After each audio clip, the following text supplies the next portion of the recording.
Hello বন্ধুরা, কেমন আছো তোমরা? বৃহস্পতিবার তোমাদের ভাইয়ার সঙ্গে একটু ঘুরতে বের হয়েছিলাম। শরীরটা খুব খারাপ করছিল, বাইরে একটু বেড়ালে মনে হচ্ছিল ভালো লাগবে, তাই ওকে বললাম যে একটু চলো। তো ঘুরতে ঘুরতে আমরা চলে গিয়েছিলাম বিনোদপুর মোড়ে, আমাদের পছন্দের জুস বারে। আর এখানে আমরা প্রায় জুস খাইতে আসি।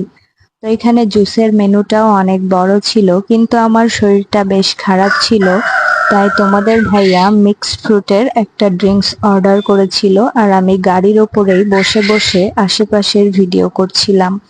তো আমাদের ড্রিঙ্কস চলে এসেছে, আর আমরা একসঙ্গে অনেক মজা করে খেয়েছি। শরীর খারাপের কারণে ভাজা পোড়া কোনো খাবার তোমাদের ভাইয়া খেতে দেয়নি, আমাকে ডাব খাওয়াতে নিয়ে গিয়েছিল, আর আমরা একসঙ্গে ডাব খেয়েছিলাম। তারপরে আমরা ঘুরতে ঘুরতে চলে এসেছিলাম তেল পাম্পে ওর গাড়িতে তেল নেওয়ার জন্য।